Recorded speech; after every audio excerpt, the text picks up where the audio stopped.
Hello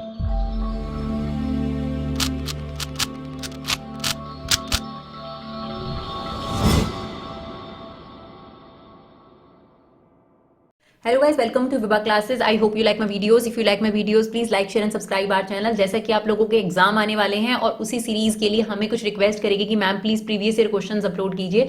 तो उसमें हमसे एक रिक्वेस्ट आई थी कि एप्लीकेशन ऑफ इंटीग्रल के प्रीवियस ईयर क्वेश्चन अपलोड करिए। तो आपकी जानकारी के लिए सबसे इंपॉर्टेंट बात हम आपको बताते हैं कि जो प्रीवियस ईयर्स थे उसके अंदर इसके जो एक्सरसाइज के क्वेश्चन आते थे वो एक्सरसाइज अब कुछ सालों से डिलीट कर दी गई है। तो प्रीवियस ईयर के काफी क्वेश्चन तो नहीं मिल सकते, क्योंकि अब इसमें जो एप्लीकेशन ऑफ इंटीग्रल के क्वेश्चन है वो सिंपल ग्राफ पे बेस्ड है, यानी सिंपल सर्कल्स या फिर लाइंस या फिर सर्कल या फिर एलिप्स की इक्वेशन आ सकती है, जबकि पहले ये कंपोजिट फॉर्म में आया करता था। तो कोशिश करिए, हमने कुछ क्वेश्चंस लिए हैं सीबीएसई के करंट सैंपल पेपर से रिलेटेड भी, और जो आपके पास बाकी सैंपल पेपर हैं, और हमने जो ये चैप्टर है पूरा का पूरा चैप्टर एक वन शॉट में डाला है। पूरा चैप्टर ही छोटा है ना।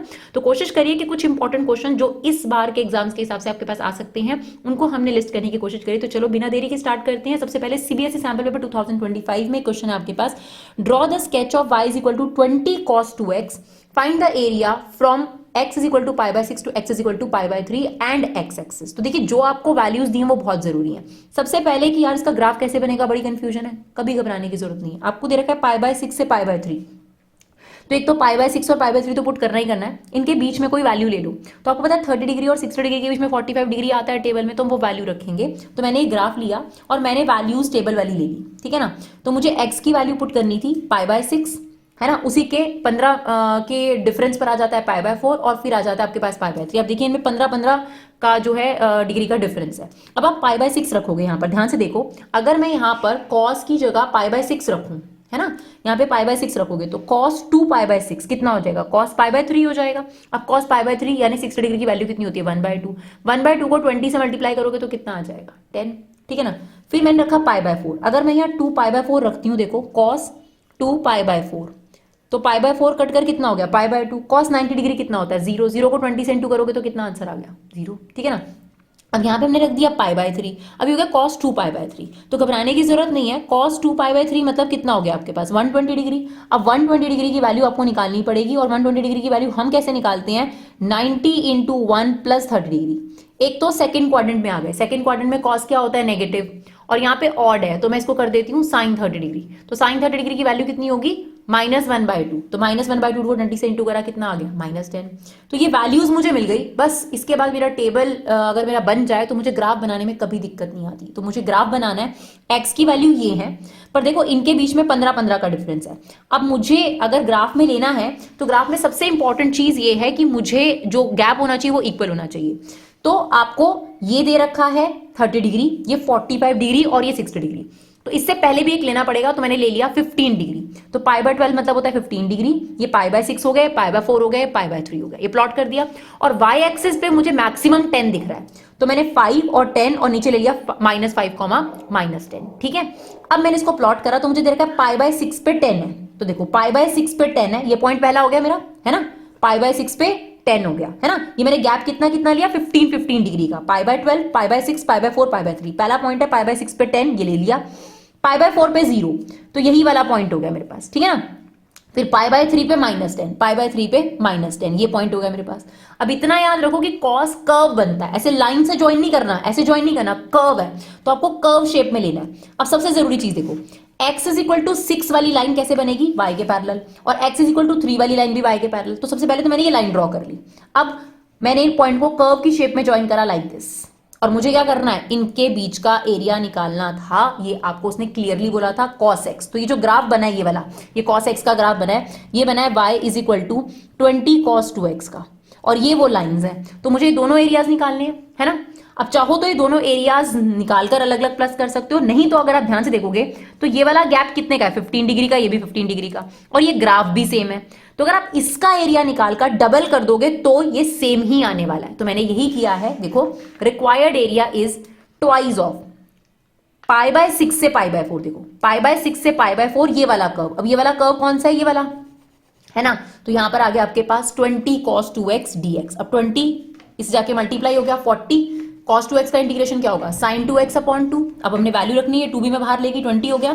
अब क्या करेंगे, सबसे पहले x की जगह पर π/4 पुट करेंगे तो हो जाएगा 2π/4 और ये पुट करेंगे तो 2π/6। तो π/4 कट गया, ये π/2, sin π/2 की वैल्यू कितनी होती है 1 और sin π/3 की वैल्यू कितनी होती है, देखो ये कट रहा है ना, तो ये आपके पास इसका आंसर आ गया। आप इसे और थोड़ा सिंप्लीफाई भी कर सकते हैं। चलिए देखते हैं नेक्स्ट क्वेश्चन।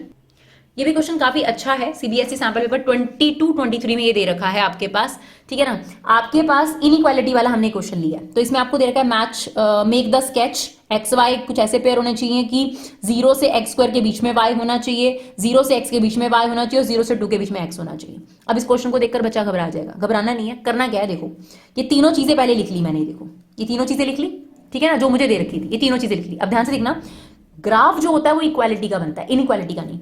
तो इसको तोड़ो, y = 0, इसको हमने तोड़ा y = 0 और y = x², ठीक है। y = 0 ऑलरेडी लिख दिया और ये बन गया y = x, ये बन गया x = 0 और x = 2, ये सब बन गए आपके पास। अच्छा, y = 0 का मतलब होता है x एक्सिस और x = 0 का मतलब होता है y एक्सिस, वो तो हम बनाएंगे।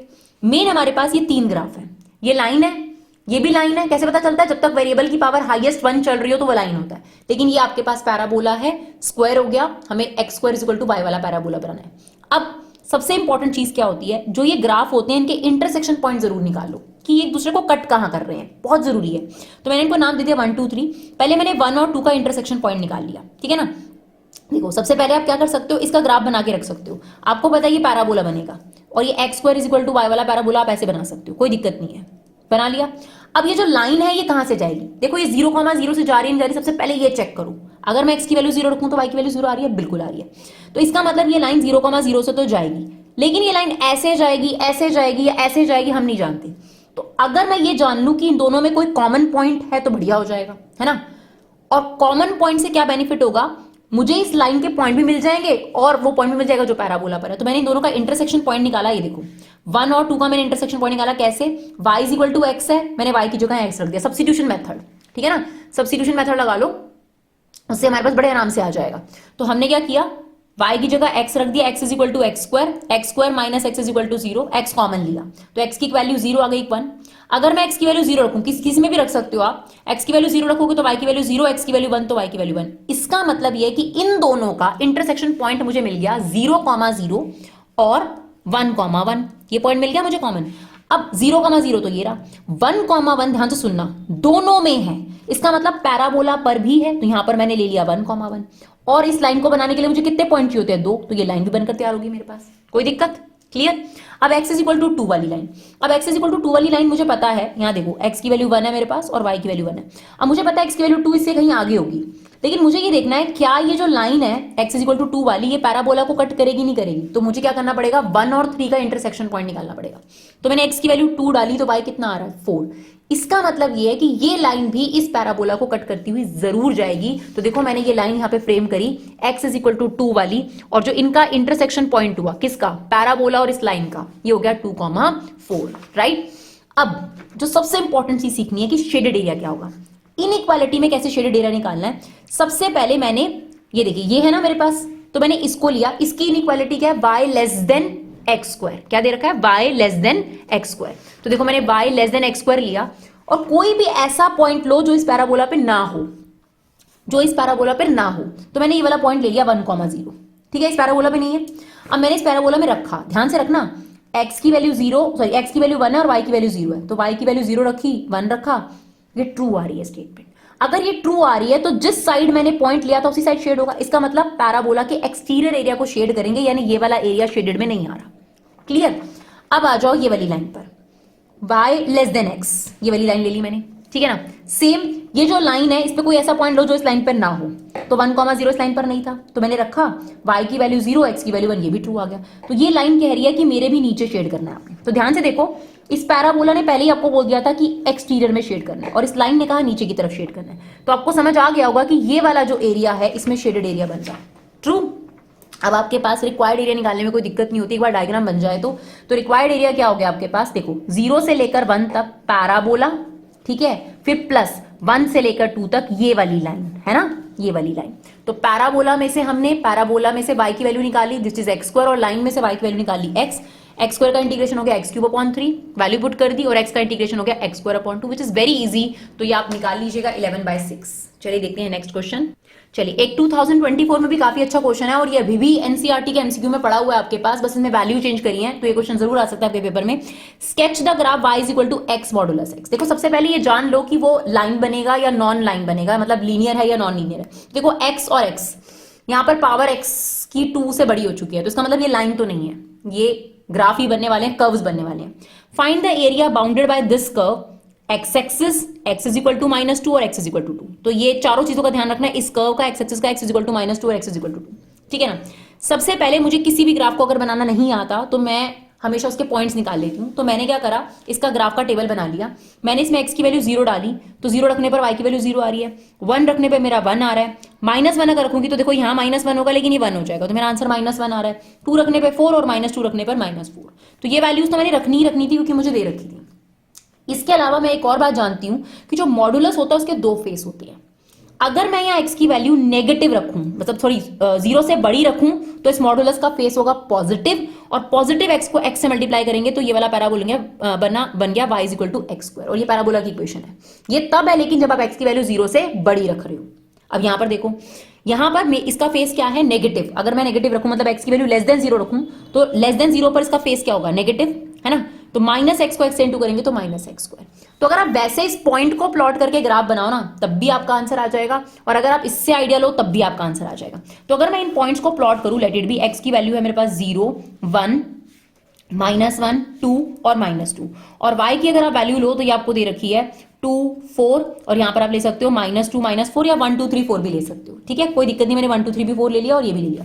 अब 0,0 ही हो गया, 1,1 आपके पास ये पॉइंट हो गया एग्जाम्पल के तौर पे, और -1,1 आपके पास ये पॉइंट हो गया, 2,4 आपके पास ये पॉइंट हो गया, और -2,4 माइनस, तो आपके पास ये कर्व शेप लेगा, ये बात हम पहले से जानते हैं। तो इट्स लाइक दैट, ये कुछ ऐसी फिगर बनेगी, और मुझे क्लियरली बता दिया था x इज इक्वल टू -2, तो x इज इक्वल टू -2 वाली लाइन ऐसे बन जाएगी y के पैरेलल, और x इज इक्वल टू 2 वाली लाइन ऐसे बन जाएगी। इसका मतलब मुझे ये वाला एरिया जो है वो फाइंड आउट करना है, राइट। तो यही मेरा जो फिगर है यहाँ पर आपके पास फाइनली ड्रॉ हुआ है, और अब मुझे इसका रिक्वायर्ड एरिया चाहिए। तो रिक्वायर्ड एरिया, अब देखो सेम ये वाला जो ग्राफ है ये है y is equal to x square, समझ लेना, ये देखो 2 बनाए थे ना हमने, ये वाला जो पोर्शन है ये y is equal to x square, और जो ये वाला है, क्योंकि यहाँ x की वैल्यू क्या है, देखो नेगेटिव, x की वैल्यू लेस देन 0 है, नेगेटिव, तो ये आपके पास y is equal to -x square, और ये है y is equal to x square. तो अगर आप इन दोनों का एरिया अलग अलग निकालकर प्लस करोगे तब भी सेम आंसर आएगा। अगर आप इसका एरिया निकालोगे और इसका सेम आएगा, तो हम क्या करने वाले हैं, टॉइस करेंगे 0 से लेकर 2 तक ये वाले पैराबोला का एरिया, और ये वाला पैराबोला कौन है, y is equal to x square. तो अब एक्स स्क्वायर का इंटीग्रेशन लो, x क्यूब अपॉन 3, और इसमें 2 और 0 वैल्यू रखेंगे, कैसे, 2/3 बाहर आ गया, एक बार 2/3 को हमने बाहर लिया, x की जगह पे 2 रखा, 2 क्यूब, -x की जगह 0 रखा, तो हमारा आंसर आ गया 16/3। चलिए देखते हैं नेक्स्ट क्वेश्चन। ये क्वेश्चन भी काफी अच्छा है, सारे अच्छे क्वेश्चन हमने चूज करे अपनी तरफ से, 2023 का लास्ट ईयर का क्वेश्चन है ये। Using integration find the area of y is equal to √3x। देखो ये क्या है, एक लाइन है, क्योंकि इसकी हाईएस्ट पावर कितनी है, 1, ठीक है। आपके पास लाइन, सर्कल, पैराबोला और एलिप्स यही आ सकते हैं ज्यादा से ज्यादा। तो using integration find the area, तो लाइन है, ठीक है। ये आपके पास क्या आ गया भाई, सबसे बड़ा कंफ्यूजन ये आ गया कि ये क्या है, ये पैराबोला तो नहीं है ना। तो y is equal to √4 - x square, यही कंफ्यूजन क्रिएट करता है। लाइन तो नहीं है क्योंकि यहाँ पर x की पावर 2 है, ये पैराबोला भी नहीं दिख रहा, एलिप्स भी नहीं दिख रहा मुझे। तो अब ध्यान से देखो, सबसे पहले रूट वाली तो चीज ही नहीं है, तो पहले स्क्वायरिंग करो। आप स्क्वायरिंग जैसे ही करोगे आपको पता चल जाएगा कि ये सर्कल है, क्योंकि x square plus y square is equal to 4, that is the circle equation, ठीक है ना। तो जैसे हमें ये मिल गया, अब हमें पता है इसका सेंटर क्या है, क्योंकि देखिए x माइनस एच का स्क्वायर, y माइनस के का square is equal to r square, ये सर्कल की इक्वेशन होती है आपके पास, जिसमें यहाँ सेंटर क्या है 0,0, और रेडियस कंपेयर करके कितनी आ गई आपके पास 2। अगर आपको रेडियस मिल गई तो देखो ये 2, यहाँ -2, ये 2, ये -2, ये हमारा सर्कल बन गया, सर्कल बन गया। तो हमारे पास सर्कल, अब ये लाइन बनानी है हमारे को। अब मैंने आपको पहले भी बताया कि अगर आपके पास 2 फिगर हो तो उनका इंटरसेक्शन पॉइंट जरूर निकालो। तो पहले तो मैंने इस इक्वेशन को देखो ठीक करा, स्क्वायरिंग बोथ साइड करी, तो ये होगा y square is equal to 4 - x square, x square plus y square is equal to 4। तो ये सर्कल है, इसका सेंटर है 0,0, और इसकी रेडियस कितनी आ गई आपके पास 4। अब मुझे इन दोनों का इंटरसेक्शन पॉइंट निकालना है, ध्यान से समझना, इन दोनों का इंटरसेक्शन पॉइंट, उससे 2 फायदे होंगे, एक तो मुझे कॉमन पॉइंट भी मिल जाएगा, दूसरा मुझे इस लाइन को बनाने के लिए जो 2 पॉइंट चाहिए वो भी मिल जाएंगे, है ना। तो अब मैंने क्या किया, y की वैल्यू क्या है √3x, तो y की वैल्यू मैंने यहाँ रख दी √3x, यहाँ रखो, ये देखो, तो ये हो जाएगा 3x स्क्वायर, और ये 4 यहाँ पर ये राइट साइड पे भी रहने दो, कोई प्रॉब्लम नहीं है। ये हो गया 4x² = 4, x² की वैल्यू 1, तो x की वैल्यू कितनी आ गई +-1। अगर x की वैल्यू +-1 आ गई, इनमें से किसी में भी रख लो, आपको मिल जाएगा इंटरसेक्शन पॉइंट। तो अगर मैं x की वैल्यू 1 रख रही हूं तो y की वैल्यू आ रही है √3, और अगर x की वैल्यू -1 रख रही हूं तो आ रही है -√3। अब ये जो पॉइंट आए हैं ये ऐसे पॉइंट हैं जो सर्कल पे भी है और इस लाइन पर भी है, ठीक है। एक चीज चेक कर लो कि ये लाइन 0,0 से जा रही है कि नहीं जा रही। अगर मैं x की वैल्यू 0 रखूं तो y की वैल्यू 0 आ रही है ना, इसका मतलब ये लाइन 0,0 से भी जाएगी, ठीक है। तो मैंने 0,0 लिया और यहां पर ऐसे ये लाइन ड्रॉ कर दी, और मुझे पता है ये वाला पॉइंट और ये वाला पॉइंट कौन सा होगा, ये कौन सा होगा 1,√3, और ये वाला कौन सा होगा -1,-√3, ठीक। अब इसने आपको क्या बोला था, एक तो फर्स्ट क्वाड्रेंट होना चाहिए, ठीक है, तो इनके बारे में तो बात ही नहीं करनी, फर्स्ट क्वाड्रेंट होना चाहिए, सर्कल होना चाहिए, ये लाइन होनी चाहिए और y एक्सिस होना चाहिए, बात उसने मेंशन कर दी, तो ऑब्वियसली ये वाला एरिया होगा, ठीक है। और अगर x एक्सिस मेंशन होगा तो ये वाला एरिया होगा, ठीक है। वैसे दोनों एरिया जो है अलग अलग तरीके से कैलकुलेट होंगे। अब हमारा यहां गया, अब देखो जब लिमिट्स y की हो ना, जब y पर आ जाए तो y के हिसाब से लिमिट होनी चाहिए। मैंने ये चीज पहले ही निकाल ली थी कि यहाँ y की वैल्यू कितनी है √3, ठीक है ना। अब ध्यान से रिक्वायर्ड एरिया लेंगे हम लोग, देखो 0 से लेकर √3 तक, 0 से लेकर √3 तक कौन नजर आ रहा है आपको, लाइन, तो मैंने लिख दिया लाइन, और क्योंकि मैं लिमिट y की ले रही हूं तो dy के रिस्पेक्ट में इंटीग्रेशन होगा, और फिर √3 से लेकर 2 कौन हो गया, सर्कल, और यहां पे भी dy आ गया।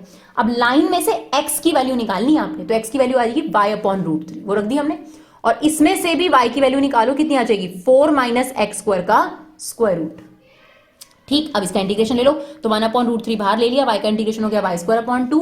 यहां पर आपके पास a² - x² की आइडेंटिटी लगेगी इंटीग्रेशन की, which is x/2 √a² - x² plus a²/2 sine inverse x/2। देखो इस चैप्टर में यही 3 आइडेंटिटी सबसे ज्यादा यूज होनी है। हम आइडेंटिटी वाले भी आपके पास डाल रहे हैं फॉर्मुलेज, उनको जरूर देखिए, शॉर्ट वीडियोज में हम सारे फॉर्मुलेज डाल रहे हैं, वो बहुत जरूरी है। अब आपने क्या करना है, इसमें सिर्फ लिमिट पुट करनी है, तो ये 1/2√3 अलग कर लिया, यहां पर अगर आप √3 रखोगे तो ये 3 - 0, क्योंकि अपर लिमिट रखा आपने √3 का स्क्वायर और ये 0। अब यहां पर पूरे में पहले क्या रखोगे आप 2, फिर पूरे में क्या रखोगे √3, और फिर सॉल्व करके आपके पास आंसर कितना आ जाएगा 5/3। चलिए देखते हैं नेक्स्ट क्वेश्चन। चलिए एक और इंपॉर्टेंट क्वेश्चन 2022 का देखते हैं। Find the area bounded by the curve. देखो मॉडुलस आ गया आपके पास। अब मॉडुलस का ग्राफ हमेशा वी शेप बनता है। स्टार्ट कैसे होगा, वी शेप बनेगा, पक्की बात मैंने आपको बता दी। आपने क्या करना है, जो मॉडुलस के अंदर वाली वैल्यू उसको 0 के इक्वल रखो। एक्स की वैल्यू कितनी आ गई आपके पास 1 आ गई। बस इतना याद रखो कि एक्स की वैल्यू 1 होगी लेकिन वाई की वैल्यू 0 होगी, यानी इसका वी शेप जो लेगा ना वो 1,0 से लेगा, और 1,0 यही होगा ना, तो इट्स लाइक दैट, पक्की बात 100%। अब ये वाले फेस को क्या बोलेंगे, ये वाले फेस को क्या बोलेंगे, मैंने आपको पहले भी बताया मॉडुलस के 2 फेस होंगे, ठीक है ना। अब इसका एक तो होगा पॉजिटिव फेस और एक होगा नेगेटिव फेस।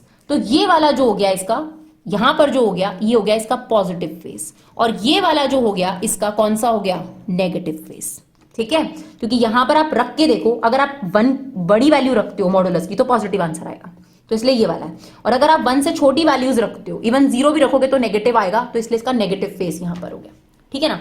अब हमें इसका एरिया निकालना था, तो उसके लिए उसने बोला y = 1।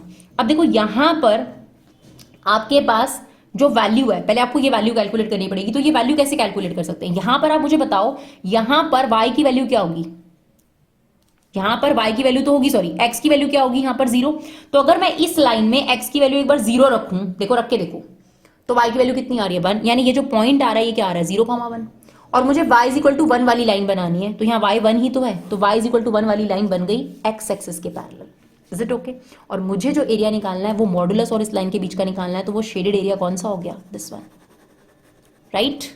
क्लियर है मेरी बात। तो ये जो आपके पास एरिया है ये कुछ इस तरीके से नजर आ जाएगा। अब आपके पास ये देखिए, अब मैंने ये वाला पॉइंट कैसे निकाला, यहां पर मुझे एक बात क्लियर थी कि मुझे इन दोनों का इंटरसेक्शन पॉइंट निकालना है, तो मैंने y की वैल्यू 1 डाल दी। अगर y की वैल्यू 1 डालोगे आप यहां पर, ये देखो यहां पर अगर हम y की वैल्यू 1 डालते हैं तो x की वैल्यू कितनी आ रही है 2, तो ये जो पॉइंट हो गया ये 2,1 हो गया, ये इन दोनों का इंटरसेक्शन पॉइंट है, ठीक है ना। और ये हमने पहले ही निकाल लिया था।